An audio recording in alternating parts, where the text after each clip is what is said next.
This week it's trying to get into a space where it's not about competing and winning, but it's about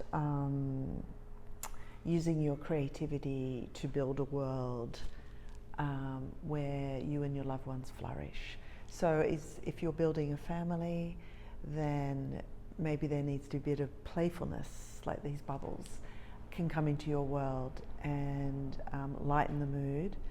And lightening the mood doesn't mean you're not creating something worthwhile, doesn't mean you're not building a legacy. It's just your approach is more about how do we all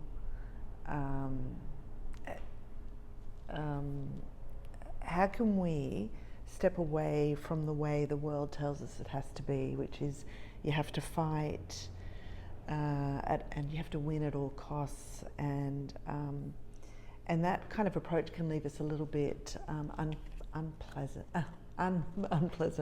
unpresent and worn out.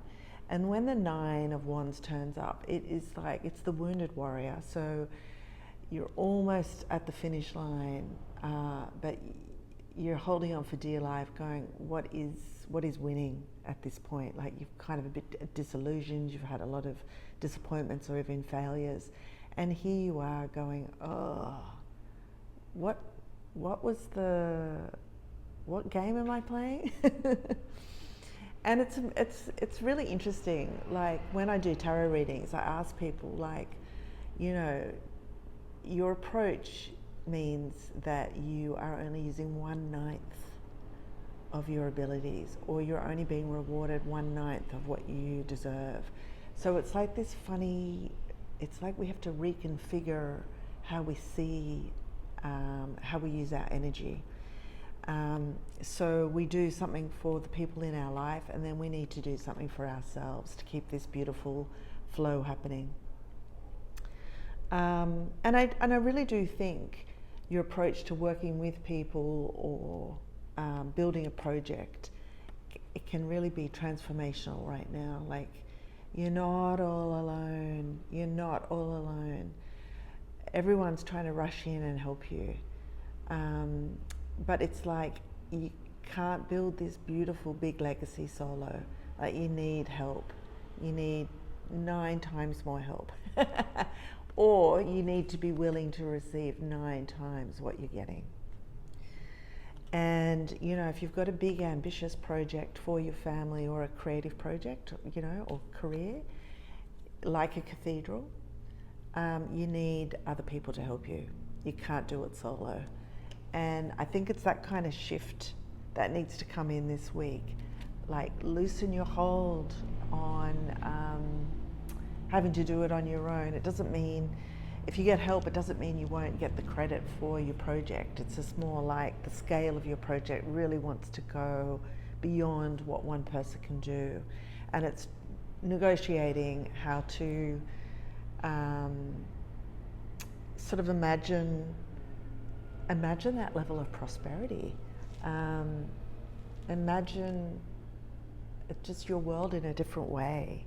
Because I think what's happening is we're leaving behind this kind of win-lose, competitive, like boundaryless sort of way forward. And what we're doing is we're taking a big risk with how we are moving forward today, and we're leaving behind something that doesn't work. So maybe you've had bad experiences in the past of involving other people, and it's like, okay, are you willing to take a risk? And maybe you've got the right people around you now, and that, you know, they'll help you clean the way forward so that the project is playful and fun, instead of discouraging. Yeah, and I really do think if we really move forward in this new way and leave behind the difficult times. I'm not saying, you know, there's ups and downs in life, but I really do think life is saying, okay, let's leave behind the struggle for a while and coast for a while in this beautiful ease that you've created. You've created it, even if you're working with other people. yeah, this sense of fulfillment and ease is coming in, and enjoy the prosperity, enjoy the feeling that life's work can involve other people. Like I said, family or a creative project. Let other people help you, because I think solo you're going to be just too discouraged and too worn out. So you know, and like when you're, you know, carrying your big harvest to the finish line, how beautiful to have other people to celebrate with, rather than collapsing in a heap and going, oh, thank God that's over. So so remember that creativity is everywhere, and that you can create it having a cup of tea with a friend, how you bring up your children, and how you approach your life's work, whether it's creative or not. You can find a playful creativity that increases your ability to be fulfilled and not be so worn out when you win. Okay.